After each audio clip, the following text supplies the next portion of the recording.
여러분 안녕하십니까? 백만개미 한석우입니다. 12월 10일 금요일 시장 정리하겠습니다. 오늘 아침에 끝난 미국의 뉴욕 시장은 그동안 3일 동안의 랠리를 종료를 하고 하락으로 마감을 했습니다.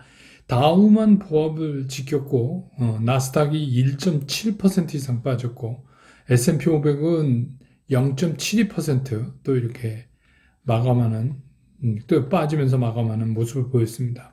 그 이유는 그 오미크론에 대한 게 이제 그 뭐 전파력은 그 굉장히 강하지만 치사율이 낮다, 걱정할 거 없다 이렇게 이제 얘기를 하다가 이것도 이제 자꾸 전파력이 크니까 이그 관리하는 사회적 비용이 생각보다 크다 하는 이유를 이제 들었습니다. 그래서 시장이 빠졌다. 근데 이제 내심 가만히 살펴보면 이제 내일 우리가 듣게 되는, 그 CPI, 소비물가 지수에 대한 거가 이제 예측치가 막 나오잖아요. 근데 예측치가 만만치가 않아요. 그래서 미리 좀 움츠리기를 한 거 아닌가, 이런 생각이 듭니다. 또, 바이든 대통령은 그게 이제 지난달 집계니까, 그리고 이번 달 들어서는 상당히 많이 달라져서, 그 발표되는 수치가 지금 현실을 반영하지 못한다. 뭐 이런 커멘트까지 한 거 보면 이제 그런 거를 미루어 짐작컨대 이게 생각보다 좀 높은가 보다. 이렇게 생각을 한 것 같아요. 시장이. 그 얘기는 뭐냐면 그러면 이어서 나올 이제 연준의 조치가 좀 빡빡해질 가능성이 있다. 시장은 이렇게 읽은 것 같습니다. 우리 시장도 이제 어제 동시만기일 마감에 대한 좀 뒷정리를 해야죠. 왜냐하면 어제는 이제 마지막 만기 넘어가는 거니까 여러분 시장에서 보셨지만 막 갑자기 몇 천억을 오가는, 그러니까 매수가 매도로 돌변하는 막 그런 모습도 보이고 그랬잖아요. 우리가 이제 생각보다 변동성이 크진 않았지만 나름대로 또 굉장히 어제 기관하고 외국인들은 서로 이제 나름대로 애를 썼습니다. 그래서 그런 거 이제 뒷정리도 오늘 좀 해야 되고, 또 때마침 뉴욕 시장이 그러저러한 이유로 랠리를 멈춘 때라서 그냥 뭐 상승 출발하는 거는 기대할 수가 없었어요. 그렇게 녹록한 시장이 아니었습니다. 그래서 코스피 시장은 시작부터 거의 0.7% 가까이 그 3008포인트 근처에서 출발을 했지만 이게 뭐 지수를 크게 끌어올린다거나 뭐 이럴 수 있는 그런 움직임은 전혀 없었습니다. 그래서 보면 개인들은 계속해서 샀고 기관과 외국인들은 좀 팔았습니다. 근데 이제 오후 들면서 기관이 순매수로 전환을 했는데 이거는 뭐 이제 강력한 시장을 좋게 봐서 매수를 했다. 이렇게 평가하기보다는 어제 매매에 대한 뒷정리를 했다. 그러니까 오늘 이제 좀 그 순매수로 오후에 들어가면서 보인 것들이 연기금이에요. 연기금이 한 1,000억 정도 순매수를 했고, 투신도 한 1,200억 정도 순매수를 했고, 그래서 이제 기관이 토탈 순매수로 나타나지만, 어제 이제 그렇지 않았던 금융투자는 뭐 오늘 그냥 매도를 유지했고요. 어제 이제 갑자기 그 동시호가의 물량을 많이 이렇게 매도했던 그런 이제 연기금 같은 경우 투신도 약간 그랬죠. 그런 부분은 오늘 이제 뒷정리를 한 그런 모습으로 볼 수가 있습니다. 그래서 오늘 시장에서 외국인은 2,813억 순매도를 했고 개인이 1,197억 순매수를 했고 기관은 이제 그 오전 오후 다르게 움직였지만 총 토탈에서 1,320억을 순매수하는 그런 형태로 끝났습니다. 그리고 오늘은 뭐 시가보다 별 움직임 없이 지수는 3010.23포인트, 어제보다 0.64% 하락한 상태로 코스피 지수가 마감을 했습니다. 그래도 뭐 어떻게 해서 그냥 3천을 유지하고 있다, 이렇게 보여지고요. 그 다음에 이제 코스닥 시장 같은 경우도 시작할 때 한 0.64% 정도 빠지면서 출발을 했어요. 그래서 그게 이제 지수로는 한 1,016 정도 되는 건데 거기서 출발을 했지만 이건 이제 개인들은 뭐 지속적으로 매수를 했고 오늘 종일 기관과 외국인들은 또 하루 종일 매도 우위를 계속해서 유지를 했어요. 그래서 오늘은 이제 이런 이제 변동성, 오늘 이제 그 만기일 후일 날 나타나는 이제 그 소위 말하는 뒷정리 부분에 대한 거를 우려했고, 또 이제 그 대형주들이 이제 그런 이유로 좀 이렇게 가라앉은 걸 대비해서 이제 코스닥 쪽에 개인들은 많이 매수를 한 것 같아요. 그리고 코스닥은 이제 오늘 많이 빠졌기 때문에 그래서 오늘 이제 코스닥 시장에서 개인들은 6,275억이나 순매수를 했어요. 상당히 많이 매수를 했죠.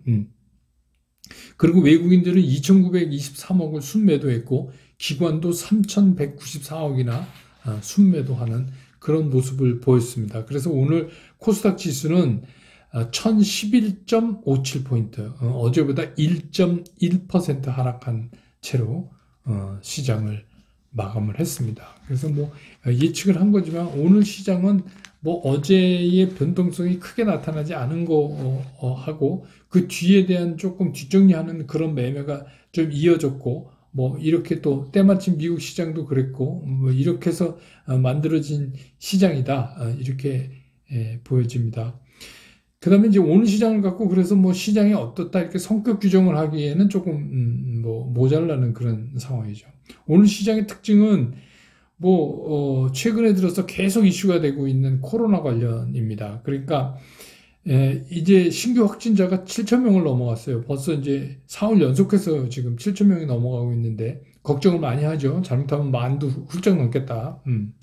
그러니까 당연히 이제 병상 가동률도 올라갔고요. 이것도 거의 뭐 이제 우리 흔히 말하는 초일기에 들어가고 그러다 보니까 그 음압병동 관련주들도 오늘 좀 부각이 됐고 또 정부에서 이 거리두기를 이제 좀 더 강화할 방침이다. 이제 이런 거에 따라서 그러면 이제 재택근무가 좀 늘어나지 않겠는가. 그래서 이제 재택근무 관련주들도 오늘 좀 움직임을 보이고 뭐 이랬습니다. 그래서 이 코로나 관련은 뭐 이게 종식되기 전까지는 간헐적으로 계속해서 시장에서 나타나지 않을까 이런 생각이 듭니다.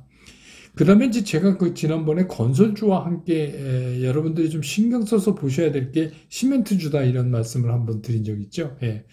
그래서 정부가 그 새로운 공공주택 모델을 이제 도입한다 이런 소식이 전해지고 이래서 뭐 그러면 이제 집 많이 짓고 뭐 그래야 되는데 우리가 이제 집 하면 뭐 딱 생각나는 게 무슨 이렇게 택지 조성하고 이런 것만 생각하지만 사실은 이제 그 이게 시멘트가 상당히 중요해요. 우리나라 특히 아파트를 짓는 데는. 근데 이게 이제 이 우리나라의 특성상 이제 겨울 되면 보수 많이 해서 겨울로 해서 봄으로 넘어가서 이제 봄에 날씨가 이제 풀리기 시작하면 이제 여러 군데 문제가 생기니까 이제 굉장히 많이 전국적으로 보수가 들어가는 데다가 이런 이제 새로운 공공주택 얘기 나오고 뭐 이렇게 되면 내년 봄에는 이 시멘트가 공급 차질을 일으킬 우려가 있다. 이런 것 때문에 그래서 그 제가 말씀드렸죠. 예전에 그 일기 신도시 할 때는 거의 뭐 5배 시멘트가 이렇게 폭등한 적이 있다. 그리고 이제 오늘 이제 시멘트 주들을 움직이게 하는 또 촉발제 역할을 한 게 동양. 이거는 저기 유진그룹의 레미콘 회사입니다. 그 동양이 성신양의 지분을 6% 획득했다는 그런 얘기. 그러니까 이거는 뭐예요? 굉장히 그 레미콘 회사가 시멘트 회사 지분을 갖는다는 거는 안정적으로 시멘트를 레미콘 회사가 받겠다 이런 거 아닙니까? 그죠? 그래서 우리가 이제 뭐 아파트를 질 때 레미콘이 가서 붙잖아요. 사실은. 아파트 현장에서 막 이렇게 섞어서 넣는 거 아니잖아요. 그러니까 그 레미콘 회사가 사실은 이 시멘트 확보에 굉장히 중요한 일입니다. 이제 레미콘 회사들이. 그래서 뭐 예전에도 파동 날 때 보면 레미콘 회사가 시멘트가 없어서 못 돌리고 막 이런 경우도 있었어요. 그래서 그런 선제적 조치가 이제 일어나고 이러니까 이게 오늘 시멘트 주식을 움직이게 하는 촉발제 역할도 또 했습니다. 예. 그 다음에 이제 우리한테 다소 좀 생소해 보이는 이제 뭐 보안주 관련 뭐 이런 거요. 근데 이제 이게 왜 다시 되냐면 우리가 이제 메타버스 뭐 이렇게 해서 NFT 이렇게 해서 그런 우리가 그 가상의 그 공간에서 이제 이런 사이버 공간에서 그런 재화 거래가 된다는 거죠. 지금까지는 그냥 아니었는데 이제는 이게 이제 재화가 되잖아요. 밸류가 있는 그런 거가 증가되기 때문에 보안이 더 중요시된다. 그리고 이제 또 백신 여권 이러면 거기에 또 개인정보 같은 게 상당히 들어가잖아요. 그러니까 그런 거에 대한, 그래서 오늘 이제 이런 보안 관련주들도 움직이는 그런 모습을 보여줬고, 오랜만에 이제 그 현대차, 기아, 현대모비스 이 삼형제가 조금 움직였네요. 그것도 좀 오늘 좀 특별한 거고. SK이노베이션, 삼성, SDI는 오르고 LG화학은 7,000원 빠지고 뭐 이렇게 됐습니다. 그래서 오늘 이제 특징은 뭐 이 정도로 정리하고 질문을 해오신 분이 계신데, 이제 풍산에 대해서 이거를 손해 났는데 손절할까 이렇게 이제 물어보신 분이 있는데, 뭐 저는 이거 그 풍산을 이건 손절하는 주식은 아니에요. 근데 이제 만약에 이 풍산을 가지고 단기간에 수익을 내려고 했다면 이게 뭐 대상으로는 적절치가 않죠.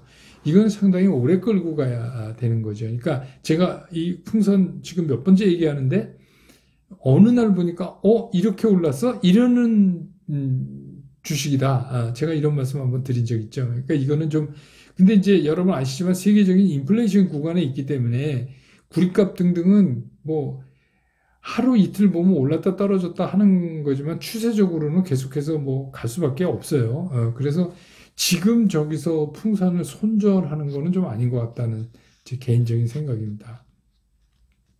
그 다음에 이제 포스코 물어보신 분이 있는데, 질문 안 해주셨어도 오늘 이제 얘기를 좀 드리려고 그랬는데, 포스코가 오늘 좀 많이 빠졌어요. 4.58%나. 근데 이거는 이제 그동안 이제 포스코가 분사를 한다고 그러잖아요. 홀딩 컴퍼니하고 철강 회사하고.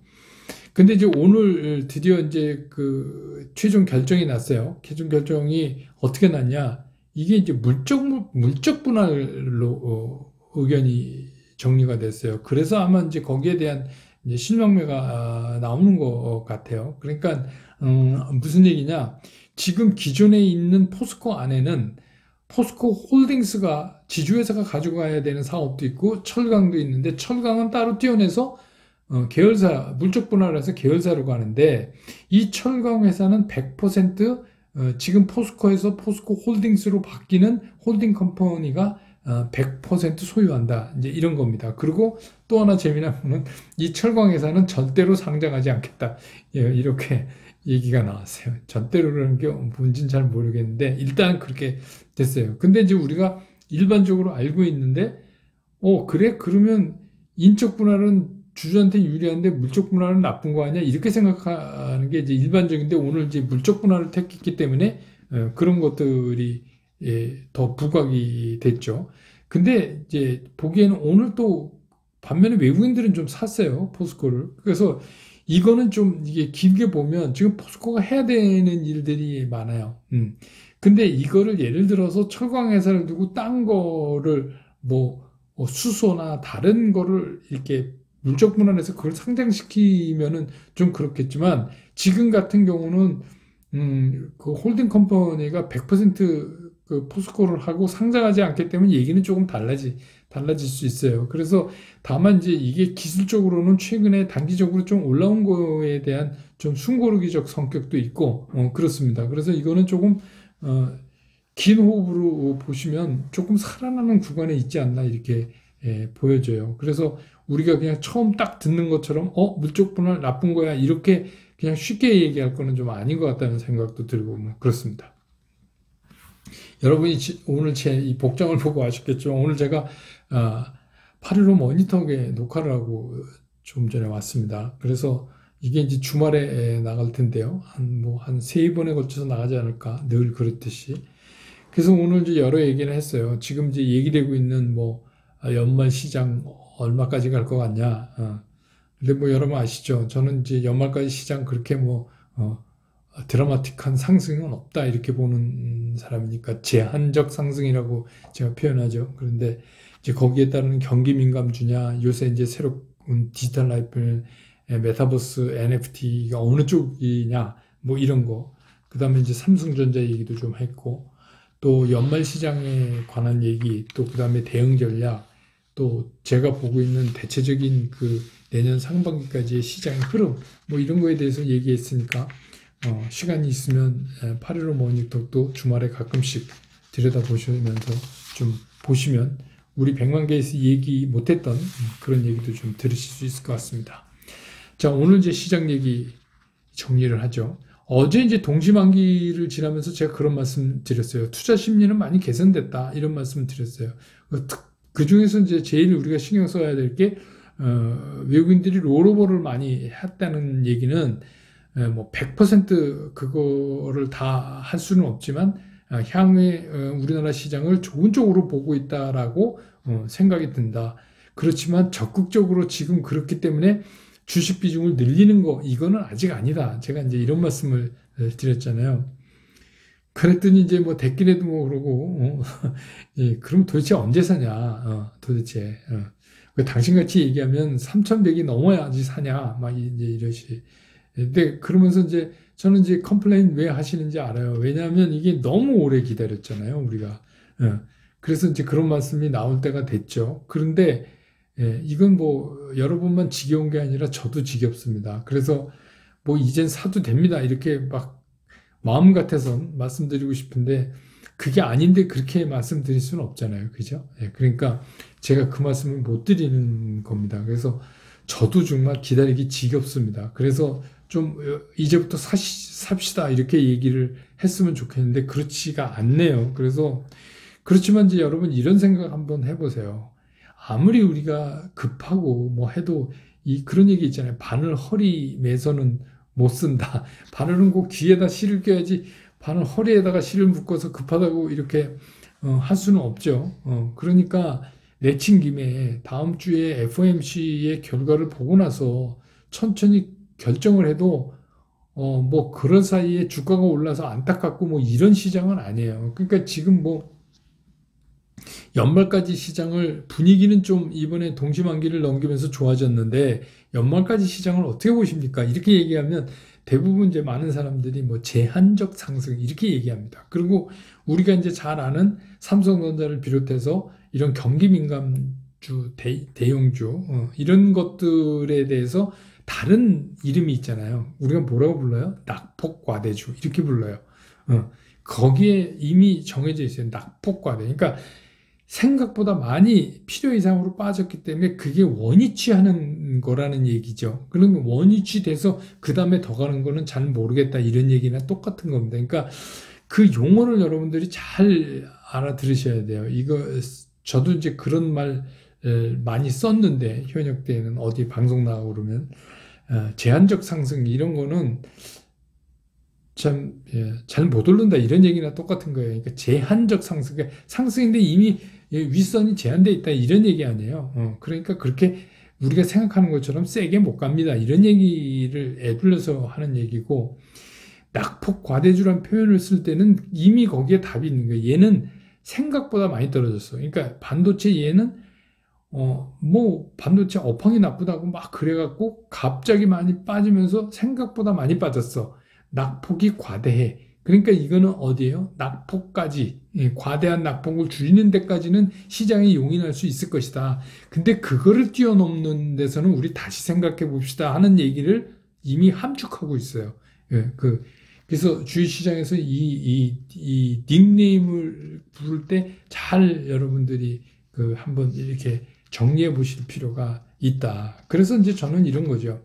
여태도 기다렸는데 이건 뭐 조금 더 못 기다릴 일이 뭐가 있느냐. 근데 이제 전통적으로 그래요. 전통적으로 12월 중순이 지나면서부터 연말까지 비교적 주식을 싸게 살 수 있는 기간인 거는 맞아요. 왜 그러냐면 대주주 회피 물량도 나오고 뭐 이러니까 그때 좀 싸게 살 수 있다는 거는 맞아요. 근데 이제 그때 싸게 살 수 있다는 얘기는 전제되는 게 뭐냐면 제니얼 이펙트. 그러니까 1월 달이 좋다는 전제하에서 그게 가능한 거지.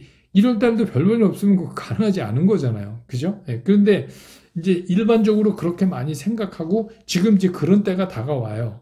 그래서 그냥 이런 거죠. 일단은 지금은 적극적으로 주식 비중을 늘리기는 좀 뭐하지만 만약에 나는 그래도 사고 싶다 해서 사시더라도 전체 포트폴리오의 10% 이상을 늘리지 마시라.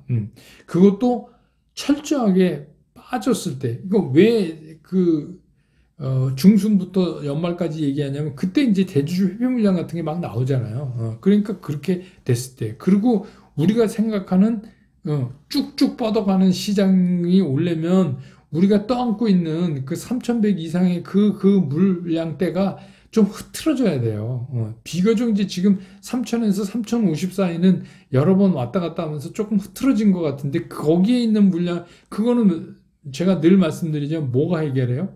그거는 시간이 해결하는 거죠. 근데 그 시간을 내가 급하다, 못 기다리겠다 그래서 그냥 땡겨서 할 수는 없죠. 그거는 뭐 누구도 할 수 없는 겁니다. 그러니까 시장에 잘 순응해야 돼요. 그래서 그러면 이제 좋다. 여러분들 하도 못 견뎌 하시니까 그래 뭐 긴 호흡으로 물리면 좀 갖고 가면 되니까 10% 정도 더 물릴 생각으로 산다. 좋아요. 뭐 그렇게 해보실 수도 있죠. 근데 이제 그럼 뭘 사냐? 이게 또 문제잖아요. 그죠? 네. 뭘 사냐? 그럼 지금 제가 얘기했던 낙폭과대 경기 민감주를 살 것이냐? 근데 이것들도 이제는 만만치가 않아요. 그래서 그걸 할 거냐? 이거는 이미 제한적 상승을 의미하고 있고. 그러면 메타버스나 NFT 같은 요새 새롭게 떠오르는 이런 거, 그걸 보니까 얘네들도 많이 올라 있어요. 그리고 얘네는 빠질 때 엄청 빠져요. 그러니까 저는 이런 거죠. 이 두 개를 다 하셔도 된다는 거예요. 아니에요. 두 개를 다 하셔야 돼요. 근데 이제 문제는 뭐냐면 경기 민감주를 매매하는 방법하고 이런 이제 새로운 패러다임인 그 메타버스나 NFT를 관련된 거를 하는 거하고는 방법이 달라야 돼요. 그러니까 이쪽 그 새로운 트렌드 쪽에서 온 것들은 어떻게 해요? 트레이딩. 아직도 이거는 이슈 영역 안에 있기 때문에 트레이딩 관점에서, 그러니까 이익 나면 바로 자르고 이래야 돼요. 왜냐하면 이것들이 어마어마하게 오르지만 떨어질 때 보면 진짜 무섭게 빠져요. 그 얘기는 아직도 그 영역 안에 있다는 거예요. 이슈 영역 안에. 그래서 그렇게 해야 되고, 경기 민감주들은 이거는 좀 길게 끌고 가는 거잖아요. 그러니까 이거는 조금 그런 빠른 템포의 매매를 대상으로 하는 게 아니다라는 것만 좀 기억하시고, 그래도 또 당부드리고 싶은 것은 너무 공격적으로 안 나서셨으면 좋겠다. 아직 시간이 있다.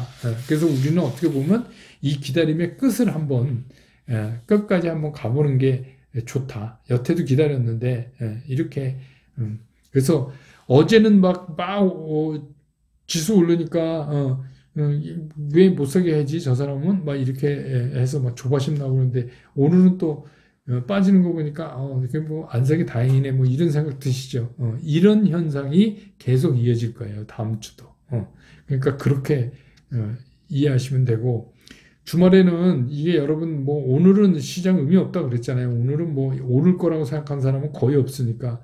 그러니까 이제 주말에는 이제 슬콘생 제가 또 하나 올려놨어요. 그러니까 그거 좀 지난번처럼 여러 번 들어주시고, 그렇게 하고 주식시장은 주말에 잊어버리시고, 한 가지 시간 나면 그 브런치 카페를 다시 보기를 해보세요. 그게 이제 50강이 있잖아요. 쭉 보시고, 이게 뭐지 하면은 좀 들여다 보세요. 그러면 이게 무슨 얘기를 하는지, 지금 주요하게 이슈되는 거 거기에 다 있습니다. 그러니까 그런 걸 좀 보셨으면 좋고, 또 그래도 시간 나시는 분은 제가 쓴 책, 주식은 그렇게 하는 거 아닙니다. 그 책도 좀 봐주시고, 또 연말에 누구한테 책 선물하실 분 있으면 이게 좀 홍보 좀 광고 좀 제 책 좀 사서 선물해 주시면 더 고맙고요. 거기에 여러분 참고로 하실 거 많습니다. 그러니까 그렇게 하시면서 주말은 시장 입구 보내시고, 월요일 날 시장 끝난 다음에 제가 정리해서 다시 여러분 곁으로 돌아오겠습니다. 주말 잘 보내십시오. 여러분 고맙습니다.